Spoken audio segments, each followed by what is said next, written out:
siapapun yang mengaku muslim di masa sekarang bukan pilihan. Wajib membela Palestina. Bukan pilihan ini. Ini bukan pilihan. Dan bukan saatnya sekarang mencari-cari mungkin karena ini, mungkin karena itu. Umat Islam lagi dibantai. Mau umat Islam yang dahulu menyerang atau tidak, itu tidak ada urusannya. Sekarang umat Islam lagi diserang dan mereka sedang membela dirinya. Kondisi teman-teman kita sekarang di Palestina mirip waktu kita dijajah sama Belanda. Bagaimana kalau kita orang Indonesia tiba-tiba melawan dan memberontak terhadap pemerintah Belanda pada saat itu? Kita disalahkan? Tentu saja tidak. Negara kita kok. Tanah air kita dirampok. Nah begitu keadaan orang Palestina. Jadi walaupun sekarang ada banyak orang di media mengatakan, oh kan orang Palestina yang duluan menyerang. Loh mereka dijajah. Masa kita dulu kalau kita serang Belanda karena mereka jajah lalu kita disalahin? Kan lucu kan? Kan tidak mungkin. Jadi ini bukan opsional sekarang. Bukan mengatakan oh itu bukan masalah saya. Nggak bisa, wajib. Allah akan tanya kita. Per individu apa yang sudah kamu lakukan buat saudaramu di sana? Minimal dengan doa. Hanya angkat tangan modalnya. Berdoa memuji Allah lalu memuji salawat kepada Nabi SAW. Doakan agar Allah berikan kepada mereka solusi. Begitu juga dengan Allah binasakan musuh-musuhnya. Karena memang Nabi SAW mendoakan kebinasaan buat musuh. Ya. Ini satu sisi. Jadi tidak boleh kita sekarang menganggap ini bukan masalah kita. Ini masalah umat Islam. Kita ini harus seperti satu jasad kata Nabi SAW. Kalau satu luka jari kita kena pisau misalnya. Kata Nabi SAW seluruh jasad itu akan demam. Harusnya begitu. Siapapun muslim di muka bumi ini syahadat dari keturunan suku manapun. Tinggal di wilayah manapun.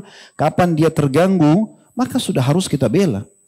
Ada seorang wanita di ujung perbatasan negeri Persia di zaman Khalifah Mu'tasim.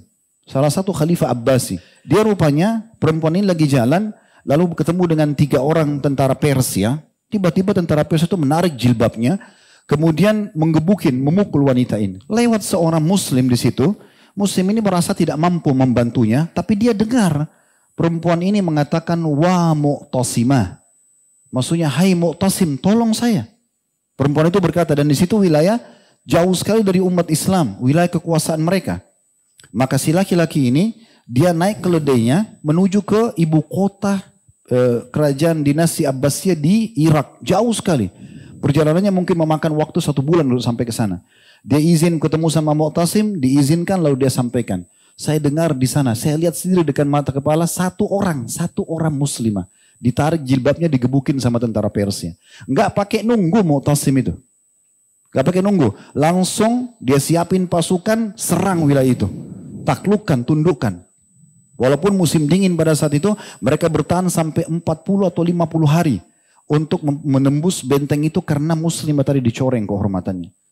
Jadi memang kondisinya enggak bisa kita main-main kalau sudah agama yang dicoreng, ikhwan akhwat sekalian, gitu kan? Kita sekarang harus peduli dengan doa kita peduli dengan harta kita sekarang cukup banyak lembaga-lembaga yang mengumpulkan donasi, menyumbang semampu kita gitu. Mungkin kalau jiwa ini butuh fatwa, ya. Butuh memang pemerintah kita yang mengizinkan kita untuk pergi, dibuka itu berbeda, gitu kan? Ini yang bisa kita lakukan. Ini jawaban yang pertama. Jawaban yang kedua, kalau kenapa pemimpin-pemimpin muslim tidak bersatu dan menyerang balik? Ini jawabannya bukan di tangan saya, ikhwan akhwat sekalian. Jawabannya ada di tangan para pemimpin itu. Yang akan diminta tanggung jawab pada hari kiamat. Semua pemimpin muslim sekarang akan diminta pertanggungjawaban hari kiamat. Bagaimana bisa dia lihat saudaranya di sana, dia punya kekuatan militer, dia punya ekonomi, kenapa dia tidak maju? Sayangnya pemimpin kita sekarang ini beda sekali dengan Abu Bakar, beda sekali dengan Umar. Abu Bakar itu sebenarnya Nabi SAW ada 2 kelompok muncul pada saat itu. 3 kelompok malah sekaligus. Yang pertama penolak membayar zakat. Mengaku muslim tapi mereka mengatakan sudah Rasulullah sudah meninggal. Gak ada lagi zakat. Zakat kami cuma berikan kepada Nabi. Nabi meninggal gak usah bayar zakat. Berarti rukun Islam yang ketiga mau dihapus sama mereka.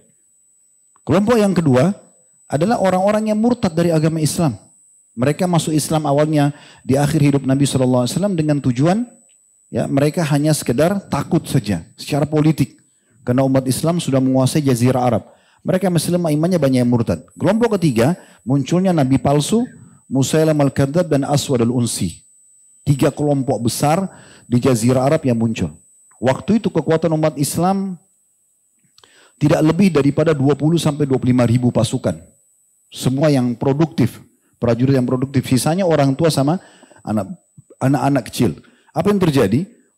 Abu Bakar langsung membentuk pasukan di awal khilafahnya beliau. Lalu kemudian mengutus untuk menyelesaikan 3 perkara ini. Sampai Umar saja yang sangat tegas. Umar itu sampai mengatakan, ya Abu Bakar, kenapa? Karena Abu Bakar mengangkat Umar sebagai penasehat. Ya Abu Bakar, kenapa kita nggak kirim saja dai ke sana? Ceramain mereka, dakwahi mungkin mereka sadar.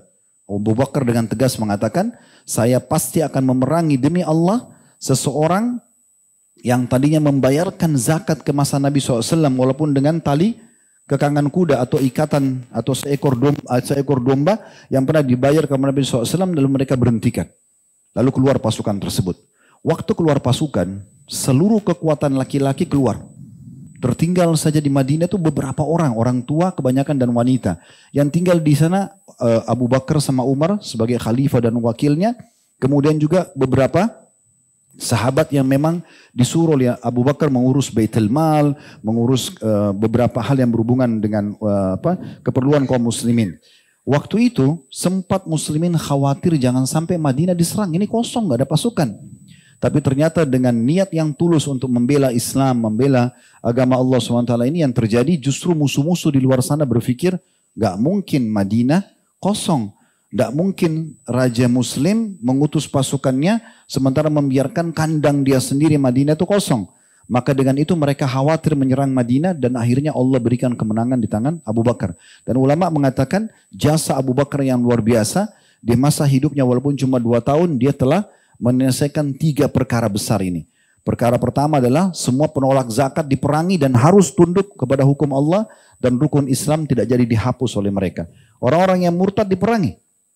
Itu juga dengan para nabi-nabi palsu semuanya diperangi akhirnya 2 orang ini As-Swadul Unsi dan Musailamah Kadzdzab meninggal di masa dia. Di zaman Umar juga begitu. Di zaman Umar tidak ada satupun orang non-muslim yang berani mengganggu umat Islam. Mengganggu saja nggak mungkin. Mereka segan. Zaman Uthman, zaman Ali, semua begitu. Ini kalau pemimpinnya seperti itu. Kalau pemimpin yang zaman sekarang kita tidak tahu. Cuma memang di satu sisi teman-teman sekalian kita jangan terlalu lancang juga berlebihan dalam berbicara tentang para pemimpin muslim. Kita tidak tahu apa yang sedang terjadi. Kita kan ini orang luar ya. Mereka yang sedang berada di satu ranah politik itu kita tidak tahu. Mungkin ada pertimbangan-pertimbangan tertentu di mana mereka belum menyerang. Kita tidak tahu apa yang sedang terjadi. Tapi kita berharap Allah berikan mereka hidayah sehingga mereka peduli.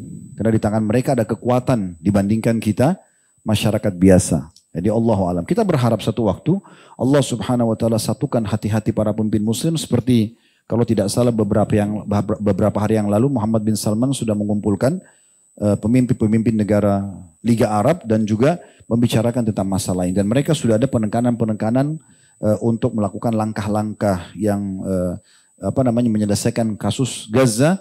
Saya lihat sendiri cuplikan sudah ada pesawat-pesawat yang terbang ke Gaza langsung membawa makanan, membawa obat-obatan, membawa mobil ambulan. Dan mereka berhasil dari Kuwait, dari Saudi dan beberapa negara itu sudah ada langkah. Cuma mungkin tidak terpublish di media secara umum. Karena memang media umumnya juga dipegang oleh orang-orang Yahudi gitu kan. Jadi memang tidak memungkinkan. Jadi kita sekarang berharap kita doakan agar Allah berikan hidayah mereka. Allah kokohkan telapak kaki mereka. Allah satukan perkataan mereka. Dan ini saya melihat momentum yang paling tepat untuk menyatukan umat Islam. Di masa selama ini selalu berselisih dalam pendapat-pendapat yang sepele, tidak diperlukan. Sekarang sudah saatnya lupain semua itu. Sekarang umat Islam lagi Allah ajak untuk bersatu. Sisi yang lain saya mau tambahkan ikhwas sekalian.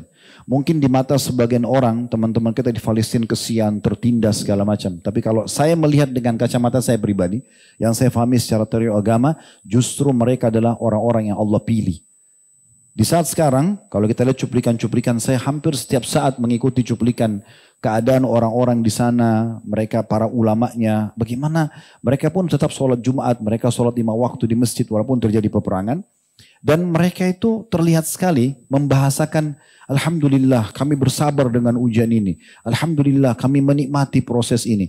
Para syuhada diciumin sama mereka. Mereka merasa gembira, ibunya bangga dengan anaknya mati syahid. Ini Allah pilih mereka menjadi orang-orang yang betul-betul merindukan akhirat. Dunia jadi kecil buat mereka. Building hancur depan matanya, anaknya meninggal. Tapi mereka harus terima fakta itu semuanya dan di saat memang umat Islam belum bisa membantu mereka. Ini peluang yang luar biasa. Siapa yang Allah berikan kesempatan beramal saleh, terutama dia bisa berjihad di jalan Allah dengan cara yang benar. Seperti di Gaza sudah jelas caranya benar. Mereka lagi dijajah, mereka melawan gitu kan. Maka ini adalah sebuah karunia yang luar biasa. Karena tinggal tunggu satu peluru, satu bom, selesai. Bagi dia mati syahid dan mendapatkan mati terbaik. Kita belum tentu bisa dapatkan itu. Allah sedang memilih mereka. Mungkin secara kasat mata kita lihat, anak ini kena bom, ibu itu meninggal juga, anak ini laki-laki itu meninggal. Tapi mereka mati, semua orang juga pasti mati kan. Cuma mereka sudah meraih mati terbaik, yaitu mati syahid di jalan Allah Subhanahu Wa Taala. Harusnya kita merasa cemburu dengan mereka, karena mereka mendapatkan peluang itu, kita tidak mendapatkannya. Tapi kita masih bisa meraih peluang itu dengan niat kita dan doa kita. Kita